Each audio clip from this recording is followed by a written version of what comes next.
Good morning. It is the National Day of Prayer, and on behalf of the President of the United States and the First Family, welcome to the White House.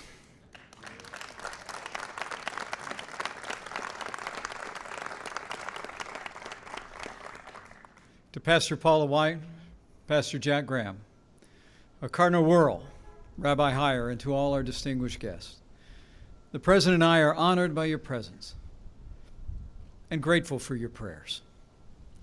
From the founding of this nation, Americans have claimed that ancient promise that if his people, who are called by his name, will humble themselves and pray and seek his face, that he will hear from heaven and heal their land. In 1775, the Second Continental Congress established a day of fasting and prayer. President Abraham Lincoln similarly urged Americans to pray so that, in his words, the united cry of the nation will be heard on high and answered with blessing. In 1952, President Harry Truman and the Congress formally established this National Day of Prayer as a time set aside each year for the American people to turn to God in prayer and meditation. Every president has issued a proclamation in honor of this day ever since, but not every president has done so in the Rose Garden at the White House.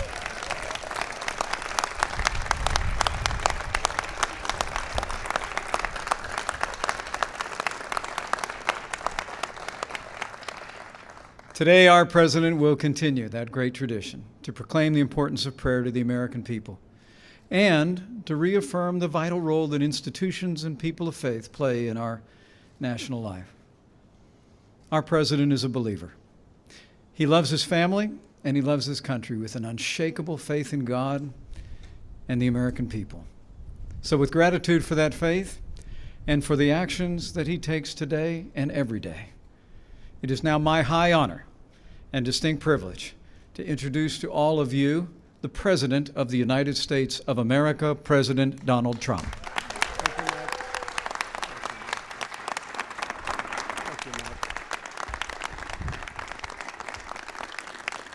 Thank you, everyone. Thank you very much.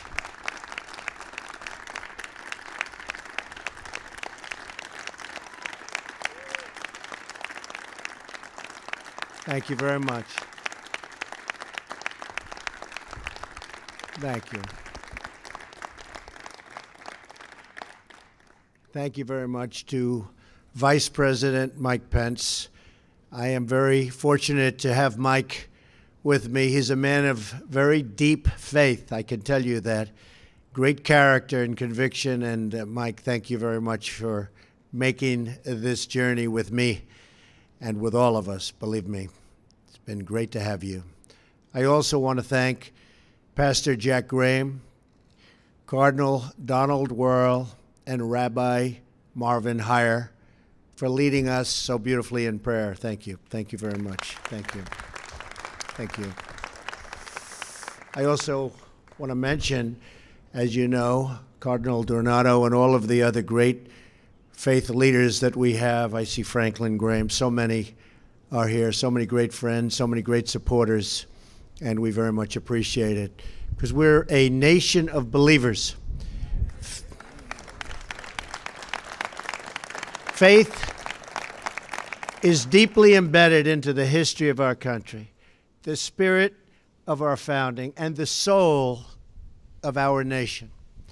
It is a beautiful thing to see these three faith leaders from three very different faith traditions come together to lift up our nation in prayer. And it's great to do it at the White House, isn't it? Isn't that great?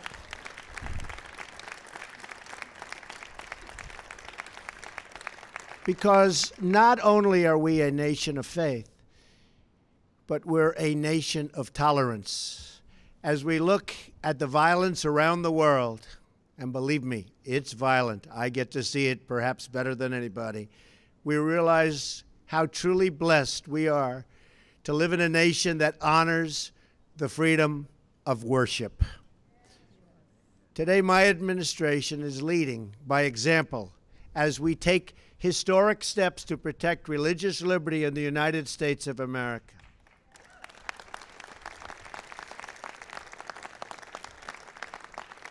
We will not allow people of faith to be targeted, bullied, or silenced anymore.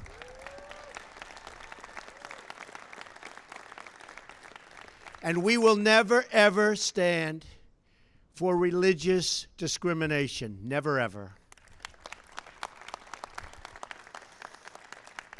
Tolerance is the cornerstone of peace.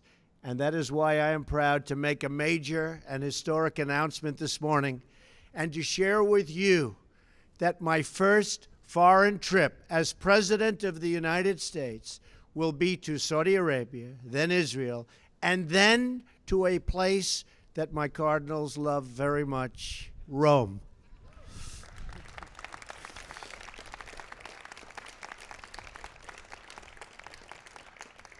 These visits will take place ahead of the NATO G7 meetings and will begin with a truly historic gathering in Saudi Arabia with leaders from all across the Muslim world. Saudi Arabia is the custodian of the two holiest sites in Islam, and it is there that we will begin to construct a new foundation of cooperation and support with our Muslim allies to combat extremism, terrorism, and violence, and to embrace a more just and hopeful future for young Muslims in their countries.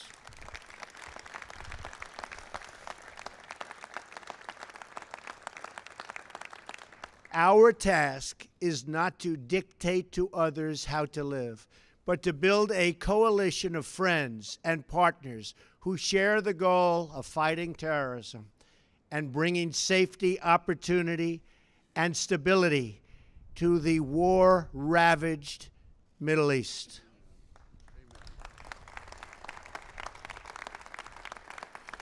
We all pray that we can make a difference. We pray for peace. Just over 150 years ago, President Lincoln called for a national day of prayer today, after he feared that we were becoming a nation too proud to pray to the God that made us. Today, we recall President Lincoln's words as we sign a proclamation designating today as National Day of Prayer. That's what we want, a National Day of Prayer. And it's so great to be doing it in the Rose Garden. How beautiful is that? It was looking like you'd never get here, folks, but you got here.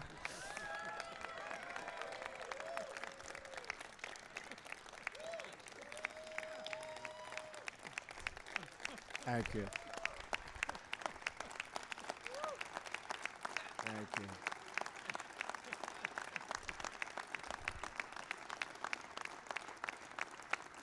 Thank you. Thank you very much. So true. And we remember this eternal truth. Freedom is not a gift from government. Freedom is a gift from God. It was Thomas Jefferson who said, "The God who gave us life gave us liberty." Our founding fathers believed that religious liberty was so fundamental that they enshrined it in the very First Amendment of our great and beloved Constitution. Yet for too long, the federal government has used the power of the state as a weapon against people of faith, bullying and even punishing Americans for following their religious beliefs. That's been happening. That is why I am signing today an executive order to defend the freedom of religion and speech in America, the freedoms that we've wanted, the freedoms that you fought for so long, and we are doing it in just a little while right over here.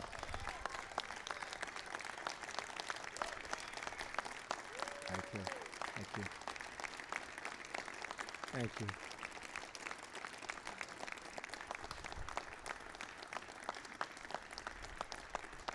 Thank you all. Thank you. No American should be forced to choose between the dictates of the federal government and the tenets of their faith. As I campaigned across the country, faith leaders explained that they were prevented from speaking their minds because of a 1954 rule known as the Johnson Amendment. I spoke about it a lot. Under this rule, if a pastor, priest, or imam speaks about issues of public or political importance, they are threatened with the loss of their tax-exempt status, a crippling financial punishment. Very, very unfair. But no longer. I promised to take action if I won. If I didn't win, I gave you no promise, that's for sure. If I didn't win, I guess I'd be gone, right? I'd be out enjoying my life, I think.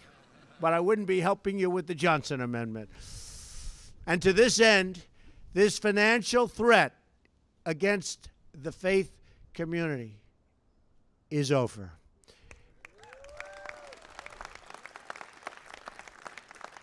In just a few moments, I will be signing an executive order to follow through on that pledge and to prevent the Johnson Amendment from interfering with your First Amendment rights. And you're the people I want to listen to. Other people are allowed to tell me and everybody what to do. I want to hear it from you, and so do a lot of other people. So you're now in a position where you can say what you want to say, and I know you'll only say good, and you'll say what's in your heart, and that's what we want from you. You are great, great people. You are great, great people. Thank you. Thank you. This executive order directs the IRS not to unfairly target churches and religious organizations for political speech. No one should be censoring sermons or targeting pastors.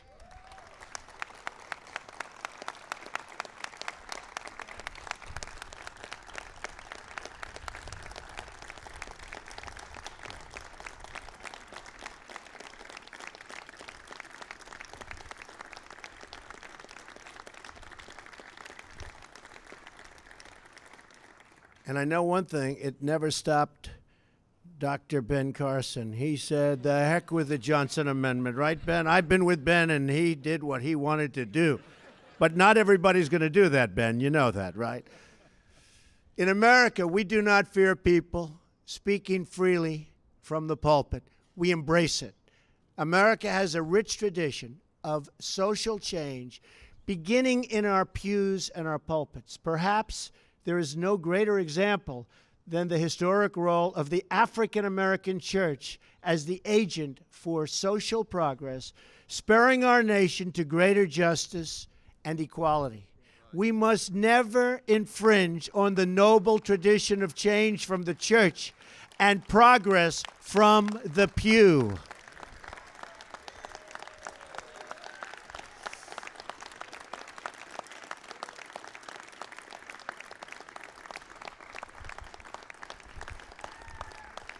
Thank you. Thank you. Under my administration, free speech does not end at the steps of a cathedral or a synagogue or any other house of worship. We are giving our churches their voices back. We are giving them back in the highest form. With this executive order, we also make clear that the federal government will never, ever penalize any person for their protected religious beliefs.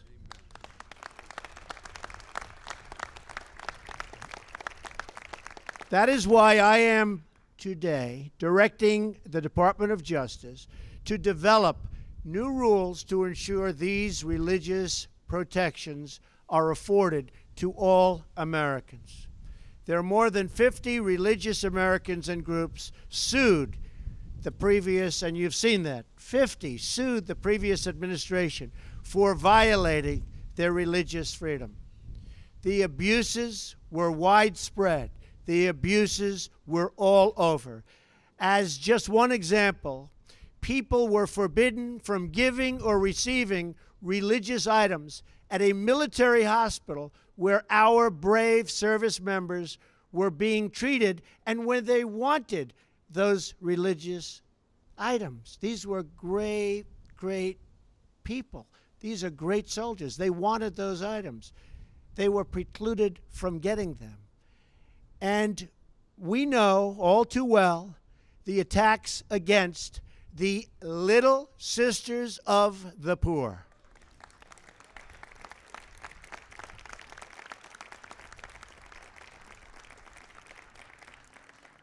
Incredible nuns who care for the sick, the elderly, and the forgotten. Where are they, by the way?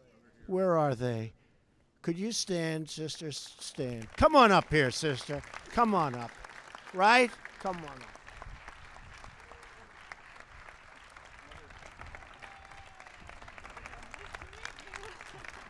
So nice.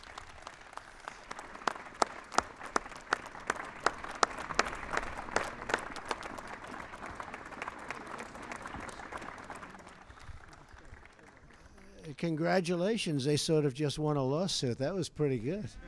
That's a good way of doing it, huh? Well, I want you to know that your long ordeal will soon be over. Okay? It's been a long, hard ordeal. We've all been watching. Some of you have been very much involved. A lot of us have been watching the news for years. And 5 years. You had good lawyers? Excellent. Huh? Where are your lawyers? Stand up. Come on, stand up. Good job. Do you mind if I use your lawyers for various things? I could use some good lawyers, too. Good job. Great job. With this executive order, we are ending the attacks on your religious liberty, and we are proudly reaffirming America's leadership role as a nation that protects religious freedom for everyone. Okay? Great. Over 60 years ago, the IRS went after one of the greatest leaders in history, Reverend Martin Luther King, Jr. It is a sobering reminder of the need for vigilance. The words of Reverend King and other religious leaders have awakened the conscience of millions and millions of Americans and inspired us to act in the name of peace, justice, freedom, and charity. Every president must work to protect, and we have to do this. We have no choice to do this. We have absolutely no choice to protect these hard-fought gains. They have been hard fought. They have been fought for so many years, for so many decades, for so many centuries. And this is a very special day, perhaps, for that reason. And that's why we're here today, to defend the rights of all Americans, to honor our great Constitution, and to protect the sacred liberties given to us, not by any earthly power, but by our Creator in heaven.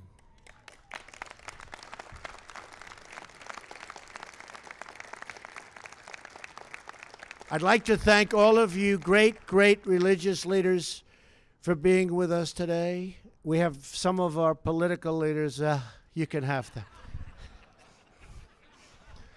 They know. And today's a very big day. We have a big vote coming up in a little while. And I thought it was very appropriate that it turned out to be you folks, and then I have to deal with those politicians. But they're good. I will tell you, they're good. They work very hard, and hopefully we're going to have a wonderful day and a wonderful vote, and we're going to take care of a lot of people, great, great people from this country with their health care needs. And we hope to be able to do that, and we have all fought very hard to be able to do that. So I want to say to everybody in attendance and everybody in our country and everybody in the world, God bless you and God bless America. Thank you all very much. Thank you. Thank you. Thank you very much.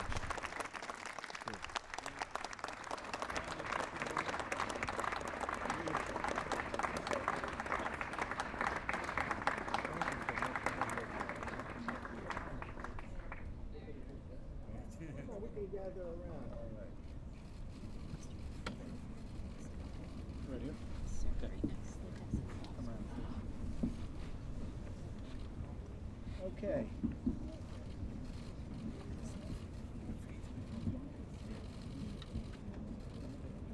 National Day of Prayer. We like that, don't we? Huh? National Day of Prayer. Proclamation.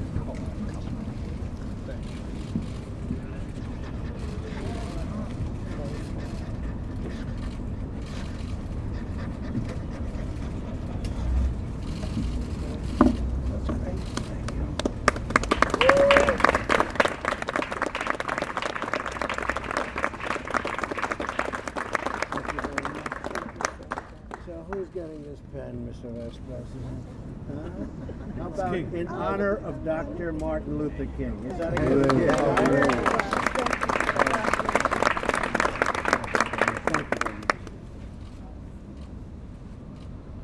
This is promoting and the promotion of free speech and religious liberty. That's a big one. That's as big as it gets, right?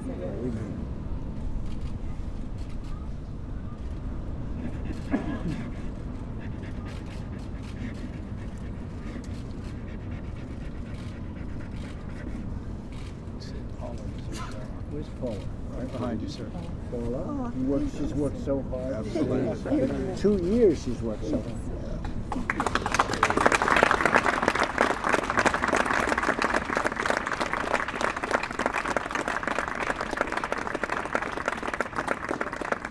Thank you very much, everybody.